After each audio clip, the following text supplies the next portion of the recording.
President Trump defiant in defeat, no concession, and no new statement for the cameras since Thursday before Joe Biden was projected to be president-elect. Instead, the president, with back-to-back trips to his golf club, is venting his anger on Twitter that slapped warning labels on more than a dozen Trump tweets this weekend, including one falsely claiming victory.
He is the worst candidate ever to run in the history of a presidential election. He is the worst. That's why there's tremendous pressure on me. I wish he was a good candidate. At least if you lost, you could say, hey, you lost to a good candidate. How the hell do you lose to a guy like this?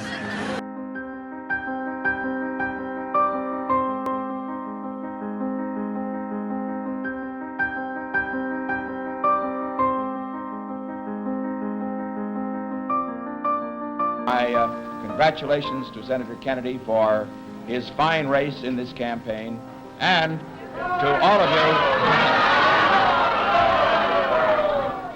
I am sure his supporters are just as enthusiastic as you are for me, and I thank you for that. I've not achieved all I set out to do. Perhaps no one ever does. But we have faced the tough issues. We've stood for and we've fought for and we have achieved some very important goals for our country. I remain absolutely convinced that we are a rising nation. We have been in an extraordinarily difficult period, but do not be deterred, kept away from public service by the smoke and fire of a campaign year or the ugliness of politics. This has been an extraordinary election, but in one of God's unforeseen paths, this belatedly broken impasse can point us all to a new common ground, for its very closeness can serve to remind us that we are one people with a shared history and a shared destiny. This is an historic election, and I recognize the special significance it has for African Americans and for the special pride that must be theirs tonight. I so wish that I had been able to fulfill your hopes to lead the country in a different direction, but the nation chose another leader, and so Ann and I join with you to earnestly pray for him and for this great nation.